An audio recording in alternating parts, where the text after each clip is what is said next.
Hello everyone and welcome to a little chat, a little talk. Your Tuesday lunchtime viewing, your afternoon viewing, your evening viewing. I don't know when you're watching this, but hello. Apologies you're stuck with myself, but Gonzo will be back later this week, so don't worry. He's just around the corner. He's got a lot going on, so I said I would take over the...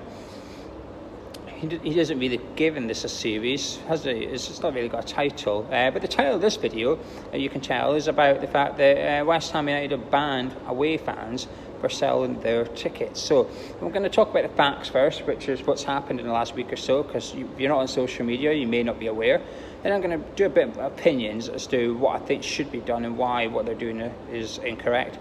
I was going to do this last week, but held off, and in the end I thought, oh well, I've missed the boat now. But something's happened last night that's annoyed me again in relation to this. I thought, you know what, this can be your Tuesday lunchtime. Last week it came out, a few fans have been banned for selling away tickets by the club. Now, they haven't been given lifetime bans or anything. They've been given a ban for 6 games, 3 home ones and 3 away ones. So it's basically October and November they've been banned for. Now, I know a lot of you are going to go, hang on a minute, were they profiting in that? I can't speak for every fan that was banned, okay? And I'm only aware of 3 of them. Only 3 I've seen saying they've been banned. So it's not big numbers, but not everybody's got social media. We're not aware of everyone that's been banned. But I do know for a fact, 100% fact, that one of those sold their tickets at face value for Everton. And I know it was face value. And it's not because I know the seller, it's because I know the buyer. The person that bought the tickets, I know them well. And they basically said to me, what should I do? Because I've booked my travel, I've booked my accommodation, I can't get refunds on that. I've got my tickets here, I've got them, I've paid for them, so what do? Do I travel and know that the tickets might be voided and I lose out big time or what? But I'm not going to get into that too much. It's more about the actions the club have taken here and why I think it is wrong. Now, the club obviously think that they've got an issue with away tickets. I made them correct, I think they do. But I don't think this is the answer. And the reason it's not the answer is simple for me. There is no way, if someone's got a ticket for an away game, whether you are an away season ticket holder or whether you've bought them through the priority points when your allocated windows come up, or whether you've got them in the ballot and you can no longer go, things come up. Circumstances in life change all the time, okay? So if you possess an away ticket, right now, there is no way to legally resell it or to pass it on to someone else. No way. So, seller number A for seller letter A for the Everton game. What was he meant to do? He can no longer go to this game, okay? So what's his options? He's only got one. Don't go, and you lose out on your money. So that means an empty seat at an away ground. So why? What's he meant? I don't get why the club have banned him for this. He sold it at face value. What's the issue? Another fan's got to go. I'll tell you what the issue is, or what the club need to be doing here. The person, right now, the priority point, the people say it's a closed shop. I make them correct. I think it is a closed shop. However, I do strongly believe the people that do the miles should get priority for tickets. I believe that. That's not necessarily the case right now. The case right now is the person that buys a ticket gets a priority point, and not the person that does the miles. I think that's where the club need to sort something so that the person that goes gets his priority point. How do they do it? I don't know. But I don't work for Ticketmaster, but the club work with Ticketmaster, and that's where I find this strange that the club cannot come up with a solution for point forwarding. If the club want to make it as basic as possible, I think they can. Allow fans to inform the club of who they've sold the ticket to, and then allow the point forwarding via Ticketmaster. You can do it with, last season you could do it with home tickets. If you had a season ticket, you can no longer go. You could send the ticket to another client reference number. The ticket was allocated to them. Simple as that. So why can we not do it with away ticket? Priority points. If the club wanted to keep it so simple, they can still do what they still do now. Send a paper ticket to the original buyer and let him forward it to the new guy, but he just transfers the priority point online. Let the fans sort the rest out. Chances are the person selling it, the person buying it on social media, that will say to the seller, can I have the priority point please? And if the buyer says no, then that's shame on the person with the ticket. Actually, they wouldn't transfer the priority point because you're not going. You don't deserve the priority point in reason, you should give it to the person buying it off you. And I think the club set up the most simple, basic solution for transferring priority points. I think the fans will sort the rest, I think the fans will sort the distribution of the ticket, give it to the original buyer, let him forward it to the next guy, let them meet up at the ground, whatever. That'll sort itself out. The person buying the ticket will say to the seller, can I have the priority point? That sorts itself out as well. And then I just don't get it. I really don't get it. I think it's harsh to ban the fans until they've got something in place. Once they've got something in place, then they can maybe start looking at punishing fans for breaking the terms and conditions of the tickets. But right now, you're handcuffed. There's nothing you can do. But there's a few other things to this. First of all, the ballot. Now, I'm a bit pro and con the ballot. I get why the club have brought it in.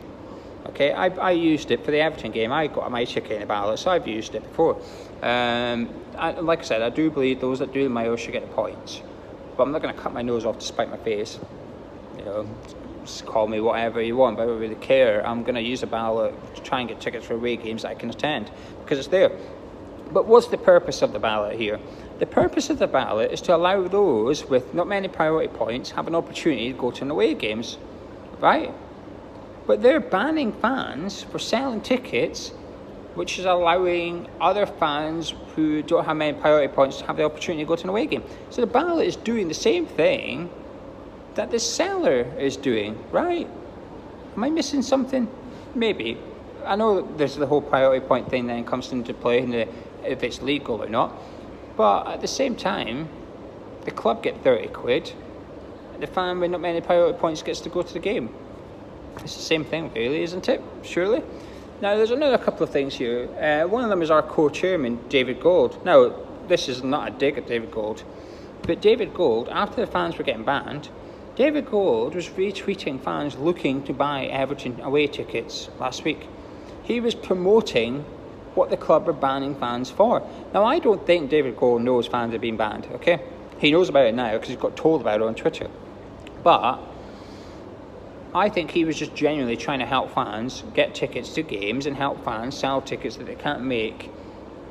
And I think what he was doing may not be legally right. You can question the morality of it, but I think he's just trying to do the thing that's right for the football fans, if you want. But he's promoting something the club are banning people for. How does that work? That can't be right either. It's a shambles. Then this leads me on to my other point. The OSB, okay? The OSB have been quiet on this, really quiet. They've not said anything about it, which is worrying. I mean, the chair of the OSB has been replying to people on Twitter in a not very polite manner, should I say. He's not swearing at anyone. He's not called anyone names of that. He's very patronising when he replies to people on Twitter. He's a bit of a wind-up merchant, if you like, almost. He answers people like a politician, doesn't give clear answers. That's all said in riddles almost, and you've got to work it out for yourself. And then when people question him again with black and white questions and get grey answers, he's very patronising. And then he says, "Oh, but we're all a West Ham family. Hopefully we'll win on Saturday. Come on, you Irons!" And that he just kills the conversation. He's not great for somebody that's the chair of the group that's supposed to be representing fans. Now, I believe there should be an OSB. I believe there should be a group that fans can go to with things like this and say, hang on, we're not happy about this. Can you sort it? Or can you at least battle on our behalf, raise the voice? But they're not doing that. They're not doing it. And they're being hung out to dry by the club. Why? Because 2 weeks ago, they had a ticketing meeting, okay? They had a ticketing meeting. So they discussed their away tickets to an extent. What was discussed, I don't know. They're not putting up the full minutes of the meetings. They're not putting the minutes up. Apparently they're coming, but they're not up yet. So that's a bit of an issue. So we don't actually know what was discussed, but the people there said, yeah, we discussed away tickets, but we did not discuss banning, okay? They're denying that they were discussing anything to do with this. So the club have then gone and banned fans off the back of an OSB meeting a week later. That's stitching them up. People are right to assume that the OSB have discussed this, because they've either discussed it and they've not opposed it enough in order to put the club off, or they've not discussed it. And then what's the point of the ticketing OSB group if the club are not going to use them for things like this? They're not using them for feedback. This was the point of the OSB group, and it's not being utilised correctly by the club. Now, the club have gone and done this. The OSB are getting a load of stick, rightly so in my opinion. But I don't blame the people on the board of the OSB to an extent. I don't think they're doing enough, but the club have thrown them under the bus again. They did it with the season tickets last season, remember? The end of the season, we all found out the season ticket prices were going up. The OSB had it in a Scooby. They didn't even know it was happening. So everybody goes to OSB, who are supposed to be representing the fans, and says, "Hi, what's all this about?" The OSB don't know. And they had an emergency meeting, and the club said to them, in that meeting, the club said to them, "From now on, we'll liaise with you about things like this." They haven't. A few months later, they're banning fans, the OSB haven't a Scooby about it, and the OSB are doing nothing about it. Silence, radio silence. Then last night, this is what's prompted me to want to do this video. Last night, I was on Twitter. The OSB on Twitter did a tweet about winning tickets for the Sheffield United game. I don't have a problem with that, to an extent. The tickets were from a payment app, which is a partner of the club. To enter, you had to download their app and sign up to their app, as well as retweeting it and stuff. Now, there's only about 4 people that's entered, which says it all, but while there's fans being banned, there's lots of fans voicing their concerns about this. The OSB are sticking their heads in the sand, but here they are promoting an app which people don't know about. You've got to download it, and it's basically a payment wallet which primarily looks like it's used for gambling and esports, okay? So, but this group is supposed to be independent. This group is supposed to be on the side of the fans, but yet here they are promoting partners of the club. Come on, how are we ever supposed to trust the OSB after this last 2 weeks now? I don't really trust them in the first place, as people know, right? I want them to succeed. I want them to do well. I want them to be a voice of the fans. But here they are now, ignoring their away ticket thing, and a week later they're now promoting this ticket thing through the club. So they're banning fans for selling tickets because the person going is not the person on the ticket. But here they are, using the OSB to give tickets away. What's the difference? What is the difference? I don't get it. I really don't get it. It's always happened. I don't have an issue. Listen, I don't have an issue with people doing ticket giveaways. We've done ticket giveaways. We will still try and do ticket giveaways, right? But you can't ban fans. It's just too much things contradicting themselves here from the club and from the OSB. What's the solution? I don't know. I do think they need to set up a priority point forwarding. If they can't set up an away ticket forwarding thing, set up a priority point forwarding thing. Let the fans sort the rest out. But please, can the OSB get a spine?